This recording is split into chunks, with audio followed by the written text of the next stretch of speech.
இந்த மாதிரி மூளையை வந்து சுத்தமாக க்ளீன் பண்ணி எடுத்துக்கோங்க. இதில் வந்து சிவப்பு சிவப்பாக ஒரு நரம்பு மாதிரி இருக்கும். அது வந்து நுணுக்கமாக க்ளீன் பண்ணணும், இல்லைனா இதெல்லாம் பிஞ்சு வந்துடும்.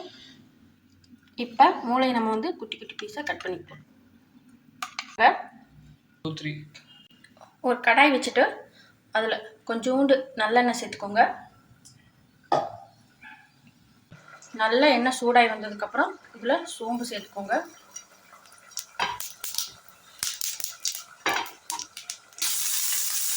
இப்போ கருவேப்பிலை சேர்த்துக்கோங்க.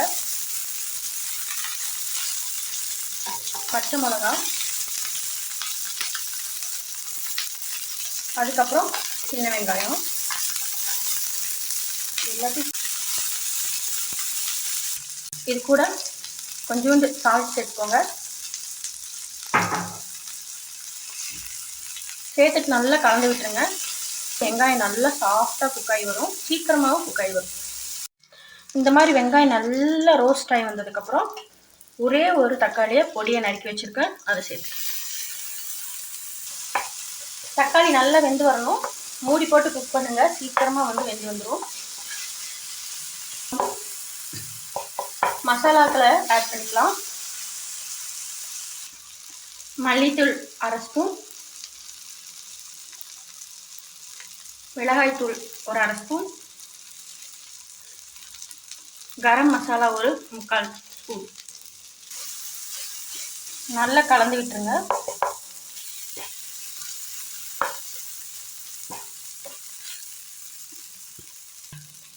இப்போ கொஞ்சோண்டு அதில் தண்ணி சேர்த்துட்டு மூடி போட்டு வேக வைங்க.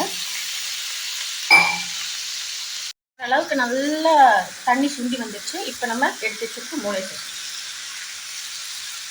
மூளை சேர்த்துட்டு நல்லா மூளை சேர்த்துட்டு கலந்து ரொம்ப கலந்து விட்டுறாதீங்க, அது உடஞ்சி போயிடும். மெதுவாக பார்த்து கிண்டி விடுங்க, இல்லைன்னா முட்டை பொரியல் மாதிரி கசகசன்னு போயிடும். இப்போ மூளைக்கு தேவையான உப்பு போட்டுக்கோங்க.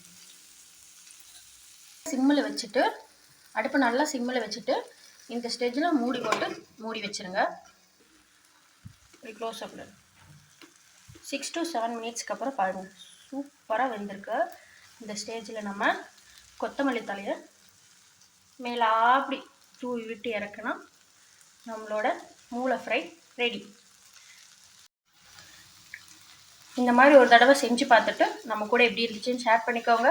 இன்னொரு வீடியோவில் பார்க்கலாம். தேங்க்யூ. நம்ம சேனலை சப்ஸ்கிரைப் பண்ண மறந்துடாதீங்க.